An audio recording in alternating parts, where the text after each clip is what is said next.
over the world, they meet final time, and they try to contribute 12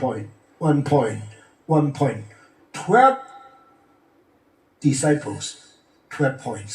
Lalu jadi sesuatu konstitusi iman kepercayaan orang Kristen di dunia.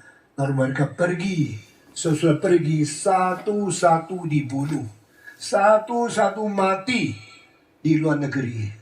Dan itu diturunkan sampai sekarang menjadi iman rasuli. Kita bersyukur kepada Tuhan. Bagaimana saya bersikap terhadap teman yang Armenian? Apakah saya harus memperkenalkan Calvinisme kepadanya? Kalau saudaramu atau temanmu sedang berjalan kurang benar, kasih tahu yang benar di sini. Itu kewajibanmu. Itu tidak salah memberitahu kepada mereka. Ada orang di karismatik, ada orang di Armenian, ada orang di anthropocentric theology, ada orang yang tidak membaca dan tidak menghiraukan kitab suci. Kita membawa orang kembali itu seharusnya, tetapi gampang tidak. Tidak. Mereka mau tidak. Nah tentu setelah diajak silakan mengenal Calvinisme. Nah, Calvin itu manusia. Tanya dia, siapa yang bukan manusia? Martin Luther manusia, Arminian manusia, mereka juga manusia. Kalau engkau pergi ke gereja karismatik, silakan mengerti reform. Itu salah satu. Saya juga salah satu. Sama-sama salah satu. Kita sama rata. No. Kalau menyelidiki lebih teliti, engkau baru tahu Arminian banyak celahnya, karismatik banyak kelemahannya, reform juga ada kelemahan. Ada. Tapi saya percaya reform adalah denominasi yang paling dekat kitab suci. Engkau bilang paling dekat, berarti masih ada jarak dong? Iya. Kalau gini ya tidak usah, kita langsung kitab suci saja. Tidak ada orang yang langsung kitab suci. Karena apa?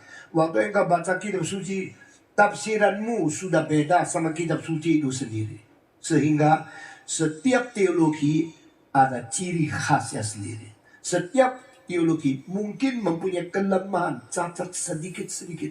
Tapi setelah pelajari begitu seumur hidup, saya tahu reform teologi adalah yang paling dekat dengan makna aslinya kitab suci. Kita bersyukur kepada Tuhan. Kita boleh mendapatkan teologi yang begitu jitu, begitu sempurna. Meskipun ada sedikit, tetapi itu bukan yang paling fundamental. Bukan yang paling penting. Kita bersyukur kepada Tuhan. Bagaimana mengasihi ayah yang jauh dari Tuhan? Doakan dia. Taat dia di dalam taraf yang sederhana, di dalam prinsip-prinsip umum. Tetapi kalau dia menyuruh engkau melawan Tuhan, engkau cinta dia, tapi jangan ikut yang melawan Tuhan itu. Dengan demikian, kita sambil takut kepada Tuhan, sambil hormati orang tua. Dan orang sedemikian, pikul salib. Karena orang tua mungkin pukul kamu, mungkin mengejek kamu, mengkritik kamu, sampai mungkin mengusir kamu. Tapi jangan lawan. Engkau terima apa yang ditetap oleh Papa dengan bagaimanapun tetap mencintai Tuhan. Di Jepang ada seorang muda. Pemuda ini sudah menjadi Kristen, diusir papanya. Keluar! Jangan kembali lagi. Engkau tidak boleh lihat muka saya, kecuali saya mati. Dia dengan air mata keluar dari Hokkaido. Dia pergi ke Honshu, pergi ke Jepang Selatan. Dan dia berkeliaran, dia merantau dan hidup dengan gigit gigi, kerja berat, menghidupkan sendiri. Akhirnya menjadi Kristen yang menyerahkan diri kepada hamba Tuhan. Dan dia menjadi pendeta. 26 tahun kemudian setelah diusir, dia terima sepucuk surat dari papanya. Anakku satu-satunya. Aku makin lama makin kangen sama kamu. Sudah 26 tahun tidak lihat kamu. Sekarang saya sudah tua. Saya kepingin engkau pulang. Kasih saya lihat muka lu bagaimana. Engkau masih hidup dengan sehat atau tidak. Karena saya ayahmu terlalu kangen kamu. Dia gemetar melihat surat itu. Saya mesti pulang tidak. Saya diusir kok. Dia benci saya. Dia usir saya. Tetapi dia ayah. Menurut kitab suci, hormatilah orang tuamu. Dia pulang. Ini cerita yang sungguh-sungguh terjadi. Oh, dia pulang, ketuk pintu. Ayahnya masih gengsi. Engkau pulang, duduk. Cerita sama saya. Engkau sudah Kristen. Apa yang kau kerjakan? Hidupmu bagaimana? Ayah, hidupku baik-baik. Saya akhirnya menyerahkan diri menjadi pendeta. Hah? Engkau sekarang pendeta? Iya, Pak. Karena pimpinan Tuhan, panggilan Tuhan. Engkau mungkin tidak setuju. Mungkin saya sangat mencintai Papa. Tapi saya harus menghargai kehendak Allah di surga lebih daripada Papa. Oke. Engkau jadi pendeta. Cukup makan tak? Tuhan kasih kecukupan. Engkau sehat tak? Saya sangat sehat. Engkau pekerjaan bagaimana? Saya punya anggota 200 lebih orang Kristen. Saya pendeta mereka. Dan mereka semua dengar khotbah saya setiap minggu. Lalu engkau pernah mencuri? Tidak. Pernah utang uang? Tidak. Pernah kelaparan? Tidak. Betulkah Tuhan masih menghidupkan engkau? Masih memimpin perjalananmu? Engkau kaya? Tidak. Tidak. Engkau miskin? Tidak. Juga tidak. Engkau betul-betul cukup makan? Cukup. Lalu engkau sekarang hidupnya bagaimana? Diberitahukan semua. Anak ini sampai menangis, sampai membuktikan Tuhan itu hidup. Dia tidak kekurangan apa-apa. Lalu setelah pulang berapa minggu, papanya terus lihat anak ini. Ternyata baik-baik. Hidupnya lurus, suci, jujur, dan orangnya rendah hati. Papanya mulai tergerak. Hatinya mulai berubah. Makin lama, makin mengerti anaknya. Makin sayang anaknya. Dan anak ini pelan-pelan memenangkan jiwa papanya. Satu hari papa bilang, anak, sekarang saya mau curhat. Silakan duduk. Mamamu sudah mati. Aku sudah tua. Aku hidup tersendiri. Aku sangat sedih. Dan sebenarnya kangen kamu. Sekarang aku tulis surat dan kamu pulang. Saya berterima kasih. Saya kasih tahu. Hidup saya kosong sekali. Meskipun saya percaya Shintoisme. Meskipun saya ada agama Jepang sendiri. Tapi saya masih kosong. Saya perlu engkau kasih tahu saya. Bagaimana hidup berarti. Ini kesempatan. Anda mulai menginjil. Tuhan Yesus mencintai kita. Dia Allah menjadi manusia. Dia satu-satunya pengantara di antara manusia dan Allah. Percayalah Papa, kabar Tuhan Yesus. Papanya dengan air mata mengatakan, kalau begini, saya percaya. Saya juga perlu Yesus Kristus. Dan bertobat. Setelah bertobat, Papa bilang, saya kalau saya bertobat, saya menjadi orang Kristen. Bagaimana menyatakan Kristen? You mesti masuk gereja, Pak. Masuk gereja syaratnya apa? Ikut katekisasi. Papa bilang, saya tidak suka. Saya tidak suka orang mengajar. Karena saya dari kecil itu adalah seorang mandiri. Tidak ada orang boleh ajar saya. Dia bilang, mereka tidak bisa mengajar kamu. Tapi firman Tuhan melalui pendeta mengajar kamu.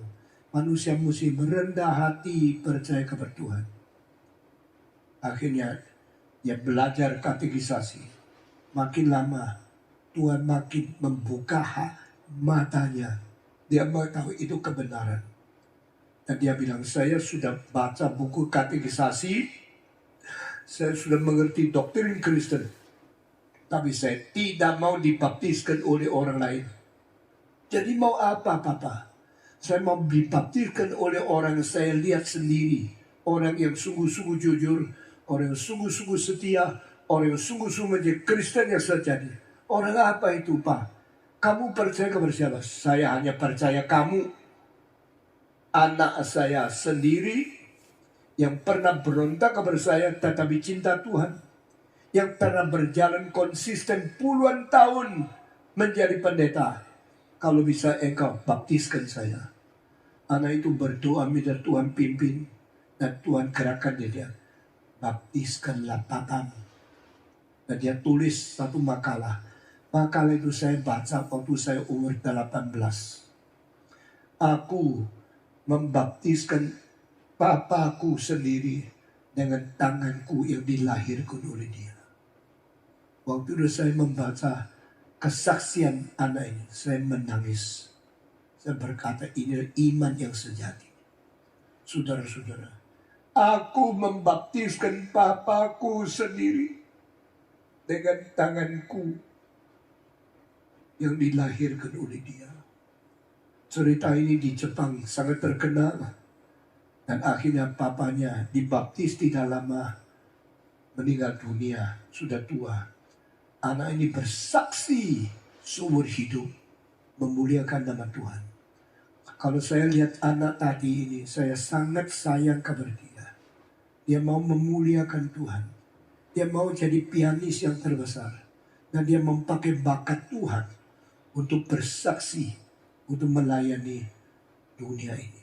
Kita lihat cerita seperti ini terus terjadi setiap hari di dunia ini. Saya harap pemuda-pemudi yang ada hati melayani Tuhan sering berdoa dengan jujur, sering mempersiapkan diri. Dan saya harap satu hari engkau semua jadi hamba Tuhan. Ivan Raharjo, sedang dia masih muda saya kenal. Dia sekarang sudah 4 anak, sudah ambil gelar hampir doktor. Dia sudah ambil gelar di Belanda. Saya sangat mengasihi dia. Dan saya melihat yang lain satu persatu dipimpin Tuhan. Dan suatu hari engkau jadi, saya sudah tidak ada. Tapi saya akan lihat di surga. Gereja Reform bertumbuh terus. Anak-anak Reform jadi satu persatu dipakai oleh Tuhan. Tuhan memberkati kita. Ayah yang belum kenal Tuhan, jauh dari Tuhan. Jangan kecewa, jangan dimarahin, jangan ditegur. Tapi dengan sabar dan dengan tekun dan konsisten menunggu dia bertobat. Tuhan memberkati engkau. Bagaimana seorang anak mensikapi orang tua yang memasakkan cita-cita anaknya. Orang tua jangan memaksa. Anak-anak itu bukan mesin. Anak-anak itu ciptaan Tuhan. Anak-anak itu peta teladan Tuhan. Yang dia mau mungkin lain sama kemauan kita. Yang dia rencanakan mungkin beda dengan pendapat kita. Tetapi siapa tahu ada rencana Tuhan yang lebih tinggi daripada rencana kita untuk anak-anak kita. Saya tidak memaksa anak-anak. Saya doakan mereka. Saya harap anak-anak bisa melayani Tuhan. Saya punya anak paling besar, Elizabeth Tong. Dan dia akhirnya, saya perkenalkan seorang pemuda di New York. Dia menikah ke tempat yang paling jauh. Di antara 4 anak, saya salah satu yang paling sayang Elizabeth. Tapi dia susah ketemu saya. Ini sudah 3 tahun pandemi, baru 2 minggu yang lalu dia datang ke Indonesia. Nanti sore saya ke Singapura, dia besok pagi pulang ke Amerika. Tidak tahu kapan lihat lagi. Saya tidak paksa dia. Dia maunya jadi dokter. Maunya jadi missionary. Maunya akhirnya karena pulang dari Taiwan semua sudah tutup. Hanya psikologi yang masih buka. Dia masuk ke Atma Jaya. Belajar psikologi. Dan dianggap salah satu murid yang paling disenangi oleh gurunya. Dan gurunya mengharap dia boleh meneruskan karya sebagai psikologi di sekolah itu. Tetapi Tuhan atur dia pergi ke Amerika, selesaikan psikologi master di Minneapolis, Sesudah itu dia bilang, Papa, saya tadinya mau jadi dokter, mau jadi missionary. Saya tak mau psikologi. Saya bilang, oke. Kalau engkau mau itu, saya tidak paksa. Akhirnya dia sendiri belajar lagi kedokteran sampai dokter medis. Sesudah itu, sekarang dia jadi profesor di dalam universitas di Boston. Dan menjadi dokter yang salah satu yang terkenal di Boston, menangani anak-anak bayi. Ini kali pulang, hari ini terakhir, dia besok pergi, saya sudah di Singapura. Pelayanan saya tidak mengizinkan saya sering berada dengan anak-anak saya. Yang kedua, Tavito, setelah dia selesai sampai doktor, saya bilang, engkau jangan lupa, engkau pernah maju ke depan 3 kali mau jadi hamba Tuhan. Akhirnya setelah gelar doktor PhD, baru dia masuk sekolah tinggi.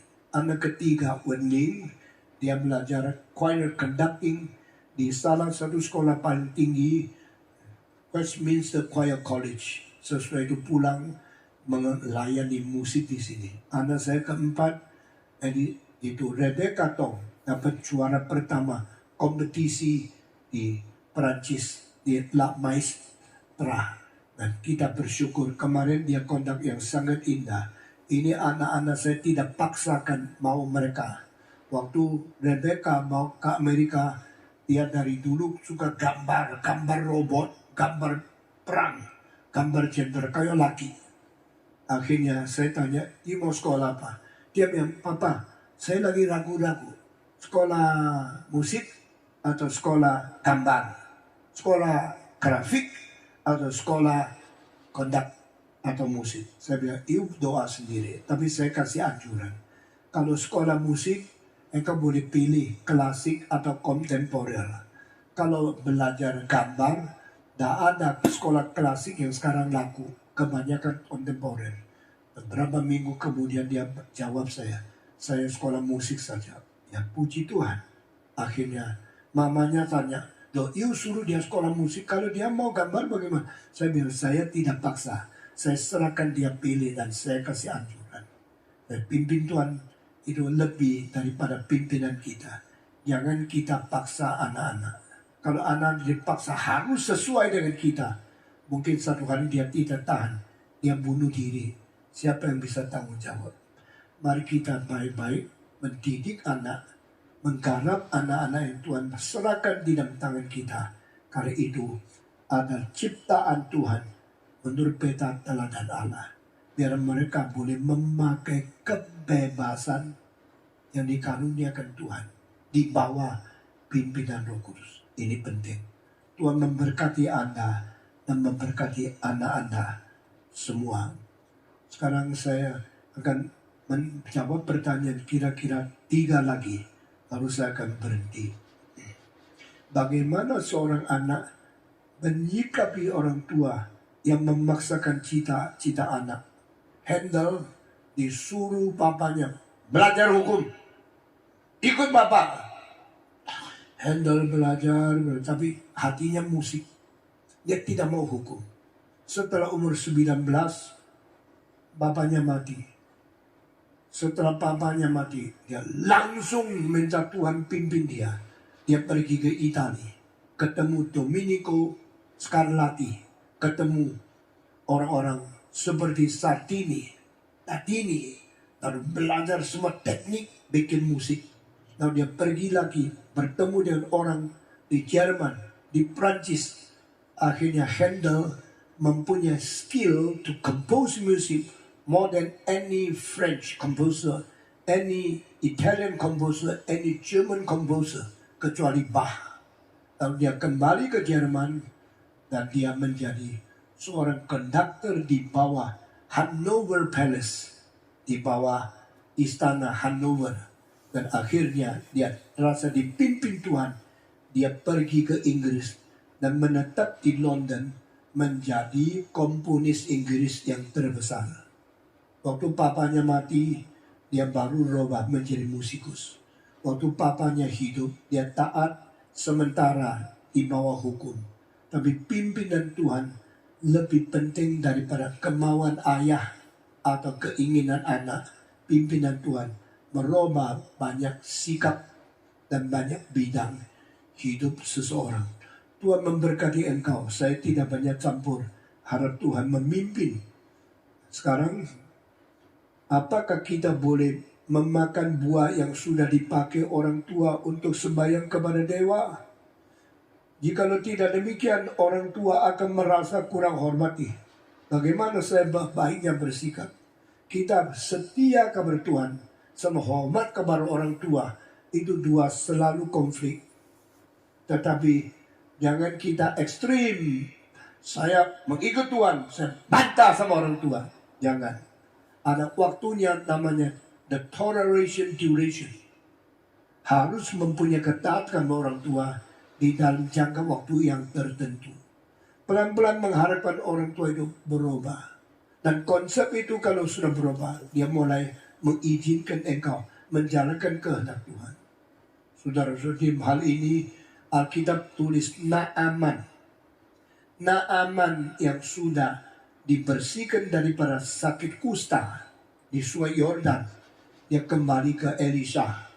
Karena Elisa yang suruh dia pergi mandi 7 kali di Sungai Yordan. Dan dia pikir, bukankah di negeri saya mempunyai sungai yang lebih bersih, lebih besar?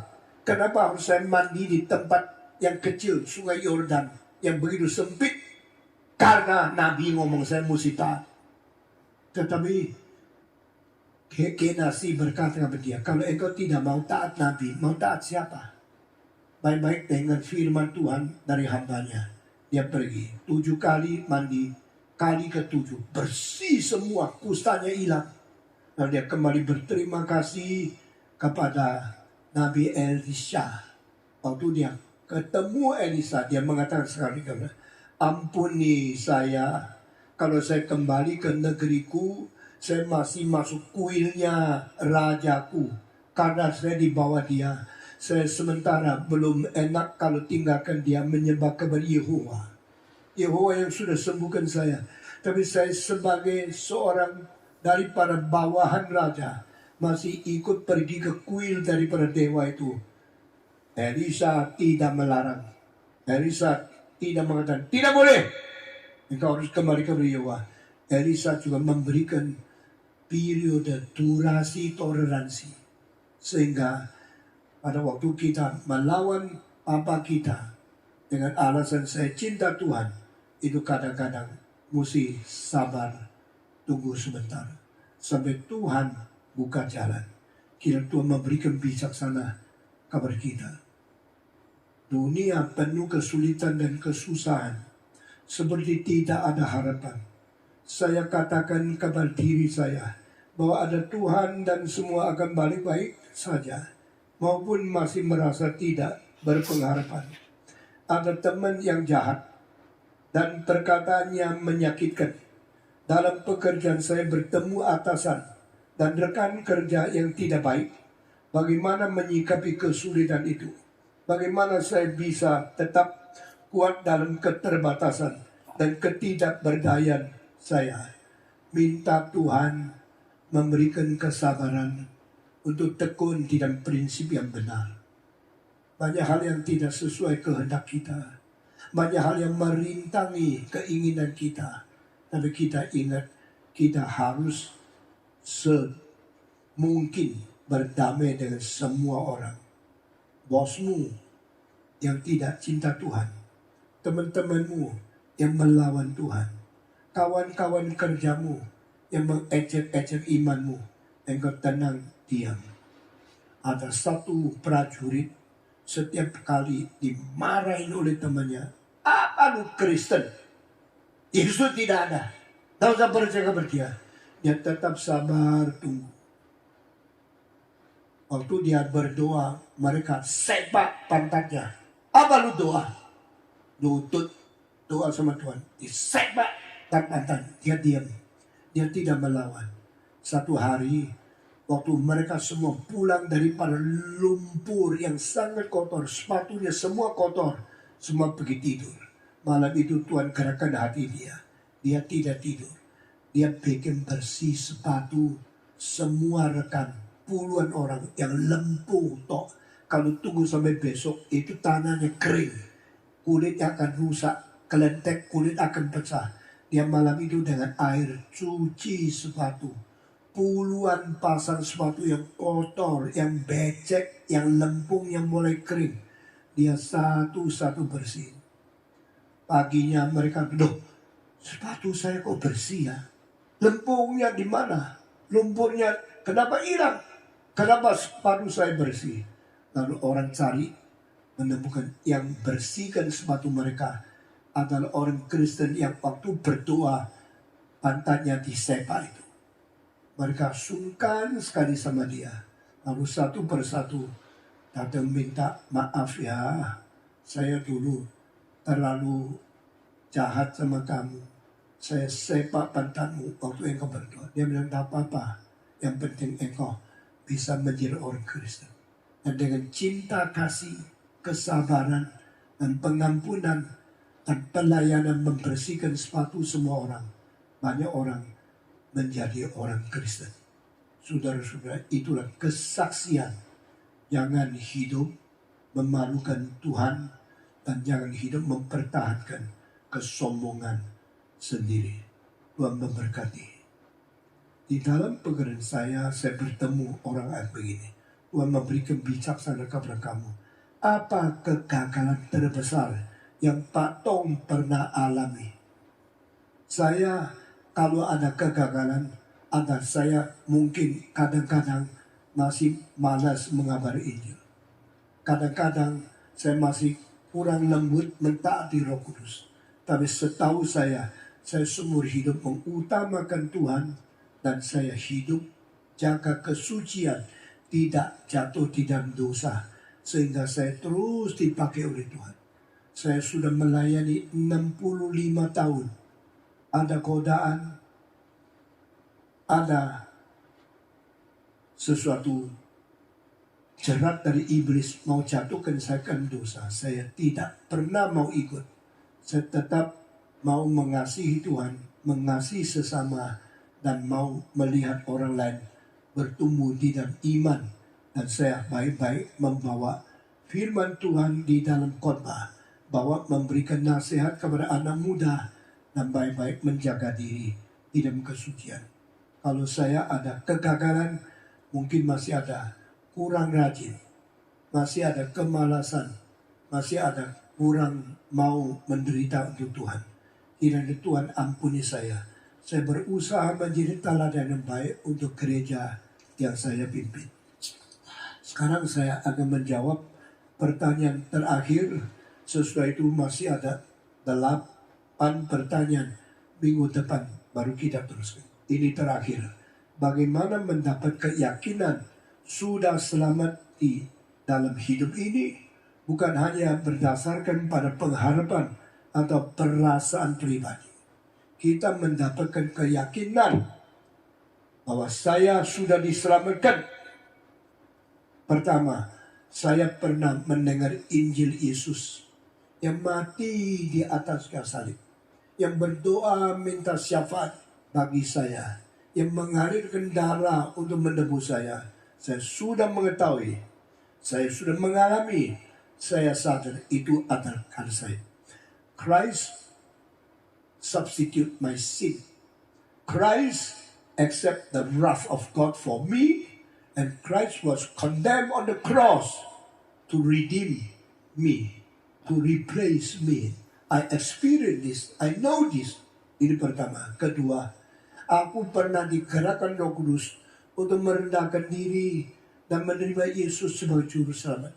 Ini hal kedua. Engkau mengetahui Yesus died for you. Engkau mengetahui dia mati di atas kayu salib. Dan engkau pernah dianjurkan, digerakkan Roh Kudus. Rendahkanlah hatimu. Minta pengampunan Tuhan. Akuilah dosamu. Dan engkau pernah sedih, menangis, dan minta pengampunan dari Tuhan. Ketiga, engkau pernah ambil keputusan menerima Tuhan Yesus masuk ke dalam hatimu. Engkau minta Tuhan merubah hidupmu. Dan engkau ada perubahan hidup. Dulu sombong, sekarang tidak. Dulu malas, sekarang rajin. Dulu egois, sekarang hati besar. Dulu kurang mencintai orang, sekarang tidak lagi membenci tapi mengampuni. Perubahan-perubahan itu. Jadi dengar Injil, menerima panggilan Tuhan, bertobat, lalu berubah dalam hidup. Ini tanda. Keempat, engkau pernah berjanji untuk hidup bagi Kristus dan hidup memuliakan Tuhan. Dan engkau mulai hidup tidak lagi bersandar sendiri sebagai center. Tapi sekarang saya memuliakan Tuhan. Jadikan Yesus center hidup. Dan mulai mengutarakan cinta kasih kepada orang lain. Engkau mulai hidup suci. Terakhir, engkau mencintai jiwa orang. Famili, rekan kerja, saudara, atau musuh. Engkau mulai mendoakan mereka, menginjili mereka, mengharapkan mereka bertobat. Satu persatu mendoakan orang lain yang kau cintai supaya mereka menjadi orang Kristen. Ini 5 hal membuktikan engkau sudah diselamatkan. Saudara-saudara, dengan tanda-tanda yang wujud ini, kita tahu kita bukan lagi hidup di dalam dosa, bukan lagi melawan Tuhan, tapi kita menerima Dia dan kita minta Dia merubah hidup dan Dia memimpin kelakuan kita sehingga kita suka mengabari Injil, mencintai orang lain.